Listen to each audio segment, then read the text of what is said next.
Student, मैं ज्योति Saxena MS college Bikaner से।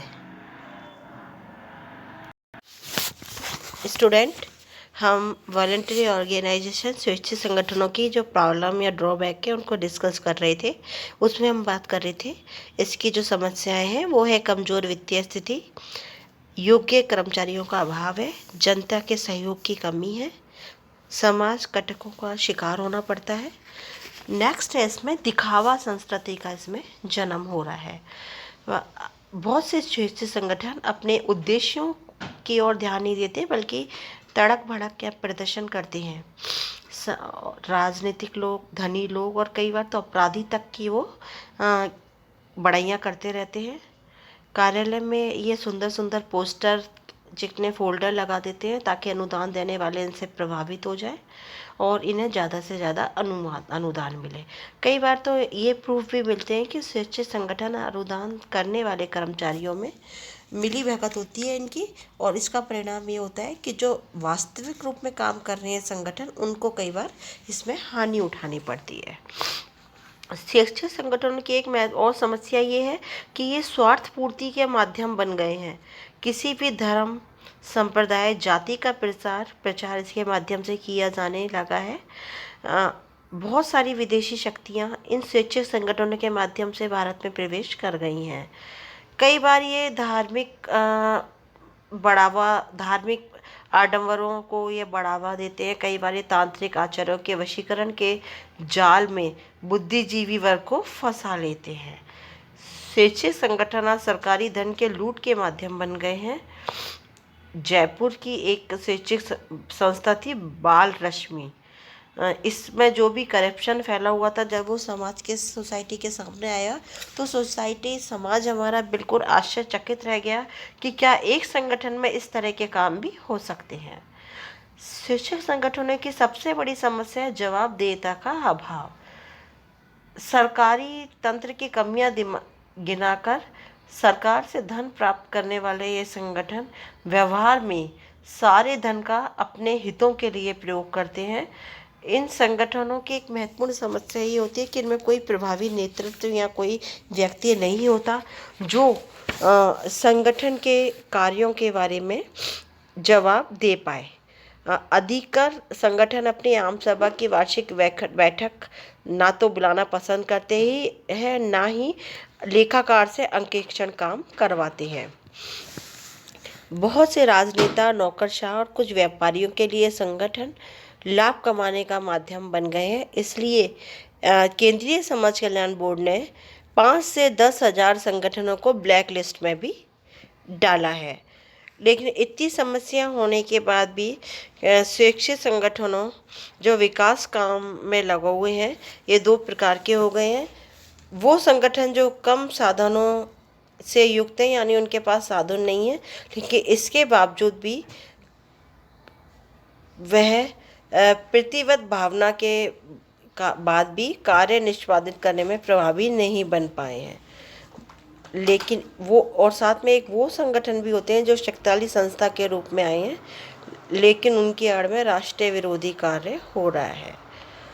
समाज कल्याण का अधिकांश काम स्वेच्छा संगठनों के द्वारा होता है। ये समाज की समस्याओं का समाधान करते हैं और इसलिए स्वेच्छा संगठनों को पर्याप्त अनुदान, तकनीकी सहायता और योग्य सेवी वर्ग को देना चाहिए ताकि ये अपना कार्य प्रभावी तरीके से कर पाएँ। स्वेच्छा संगठनों की इन समस्याओं को देखते हुए कुछ ऐसे भी कहा गया है कि इनकी कार्य प्रणाली में कुछ सुधार किए जाएं। स्वेच्छा संगठनों के लिए राष्ट्रीय नीति 2007 बन चुकी है। इस नीति को प्रभावी तरीके से क्रियान्वित किया जाए। आज जहां सरकार की भूमिका बदल रही है, निजी प्रशासन और लोक प्रशासन का अंतर कम हो रहा है, ऐसे दौर में स्वैच्छिक संगठनों में भी कुछ बुराइयां आ रही हैं। इसलिए इनसे उम्मीद की जाती है कि स्वैच्छिक संगठनों के साथ काम करते हुए लोक प्रशासन में सुधार किया जाए। वित्तीय संसाधनों से जब ये स्वैच्छिक संगठनों को जूझना पड़ता है तो बहुत सारी सरकारी संस्थाएं इन्हें सहयोग करती है, लेकिन आज भी ऐसी कोई तंत्र विकसित नहीं हुआ है जिससे इन संगठनों के बारे में दानदाताओं को ठोस जानकारी मिल सके। इसलिए एक ऐसे नेटवर्क की आवश्यकता है जो शैक्षिक संगठनों की विश्वसनीय जानकारी दानदाताओं को दे।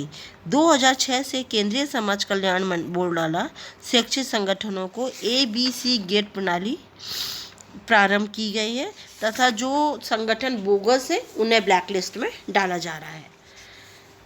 पारदर्शिता और जवाबदेहिता के अभाव में से इन संगठनों पर नियंत्रण रखना जरूरी है।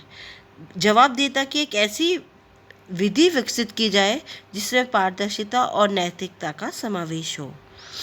इन संगठनों की छवि विश्वसनीय नहीं है और ये आम जन इन संस्थाओं तो धन कमाने का माध्यम मानते हैं। इसलिए जरूरी है कि इन संगठनों पर जनता का विश्वास वापस से जागृत किया जाए जिससे इनकी विश्वसनीय छवि संगठनों की बन पाए। भारत में शैक्षिक संगठन अभी अपनी विकास की अवस्था में हैं।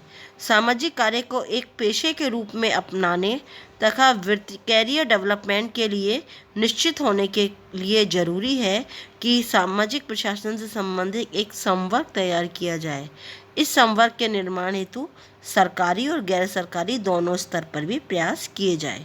योजना आयोग ने 2007 में शैक्षिक क्षेत्र संबंधी राष्ट्रीय नीति बनाई है और उसके उद्देश्य रखे गए हैं एक ऐसा माहौल बनाना जिसमें शैक्षिक संगठनों की प्रभावशीलता बढ़े, शैक्षिक संगठनों को विधिक रूप से वित्तीय संसाधनों को जुटाने के योग्य बनाना, साथ ही परस्पर विश्वास और आदर से भरपूर सिद्धांत के आधार पर सरकारी और शैक्षिक संगठनों की व्यवस्था को चिन्हित करना, प्रबंध की पारदर्शिता और जवाबदेहिता को बनाने के लिए इन संगठनों को प्रोत्साहित करना। भारत में शैक्षिक संगठन बहुत प्रभावी हैं क्योंकि ये समाज के हर वर्ग से जुड़े होते हैं। जरूरी है इन्हें एक नई दिशा देने की और नई सार्थक इनके द्वारा कदम उठाने की। समाज कल्याण और विकास में शैक्षिक संगठनों की जो रोल है वो इस प्रकार है। जन कल्याण का माध्यम है क्योंकि ये समाज सेवा को अपना धर्म समझते हैं। सभ्य समाज जिस चीज़ों से बचकर चलता है जैसे बालक, विधवा, रोगी, भिखारी, महिलाओं, उन सब के कल्याण का माध्यम ये शैक्षिक संगठन होते हैं। साथ ही सरकारी नीति और कार्यक्रम की सफलता का क्रियान्वयन भी इनके माध्यम से ही किया जाता है। शैक्षिक संगठन सामाजिक परिवर्तन में सहायक होते हैं। शैक्षिक संगठन के द्वारा व्यक्ति में उत्तरदायित्व की भावना का विकास होता है। शैक्षिक संगठन सामाजिक नियोजन और नीति निर्माण में सहायक होते हैं। ये शैक्षिक संगठन सामुदायिक सहभागिता में वृद्धि करते हैं क्योंकि हमारे प्रजातंत्र में ये जरूरी है कि सामाजिक सहयोग से ही काम हो, क्योंकि जनता की बहुत सारी समस्याएं और आवश्यकता होती हैं। ये सारी समस्याएं और आवश्यकताएं अकेला शैक्षिक संगठनों के द्वारा पूरी नहीं की जा सकती। इसलिए यह जरूरी है कि सब मिलकर काम करें। कानूनी सामाजिक कानून के क्रियान्वयन में भी शैक्षिक संगठनों की महत्वपूर्ण भूमिका होती है। किसी भी कानून की क्रियान्विति की सफलता के लिए जनता का सहयोग जरूरी है। इसलिए शैक्षिक संगठन ही एकमात्र कानून की वैशाखी होते हैं। यह सामाजिक कानूनों को आम जनता तक पहुंचाते हैं, उनका विश्वास पैदा करते हैं ताकि किसी सामाजिक समस्या पर संगठन उनके लिए जनता को समाधान कैसे करना है इसके लिए तैयार करता है। भारत में सूचना का अधिकार एक महत्वपूर्ण प्रयास है। शैक्षिक संगठनों के द्वारा जन जागृति की जाती है। किसी भी समस्या के समाधान के लिए जनता का जागृत होना जरूरी है तथा उसके पक्ष और विपक्ष में जनता का मतदान देना भी जरूरी है। इस कार्य में राजनेता, प्रेस और शैक्षिक संगठनों का महत्वपूर्ण योगदान होता है। इन संगठनों के माध्यम से शिक्षा का विकास होता है, स्वास्थ्य सेवाओं में सुधार किया जाता है। बाल श्रम, बाल विवाह, दहेज और महिलाओं पर होने वाले अत्याचार को रोकने में इन संगठनों की महत्वपूर्ण भूमिका होती है। कई जातियां ऐसी है जिनका हमेशा से शोषण किया जा रहा है। इन जातियों को शैक्षिक संगठन सरकारी कार्यक्रम के माध्यम से दूसरी जातियों के बराबर लाने का प्रयास करते हैं। साथ ही सामाजिक न्याय का विकास शैक्षिक संगठन के बिना असंभव माना जाता है। इसलिए कहा जाता है कि शैक्षिक संगठन बहुत महत्वपूर्ण है। इनमें कितनी भी समस्याएं हैं, लेकिन उन सब के बाद भी शैक्षिक संगठनों का समाज में जो रोल है उस पर कोई संदेह नहीं किया जा सकता है। योजना आयोग और राष्ट्रीय सूचना आयोग के सहयोग से शैक्षिक संगठनों का विवरण, सरकार के विभागों की जानकारी, ऑनलाइन आवेदन की प्रगति और जो भी स्थिति है वो वेबसाइट पर उपलब्ध होती है। साथ ही मंत्रालय द्वारा बहुत सारे कार्य शैक्षिक संगठन के जो हैं उनको सराहा गया है और ये कहा गया है कि शैक्षिक संगठन ने समाज को एक नई दिशा और नया आयाम दिया है। Thank you student.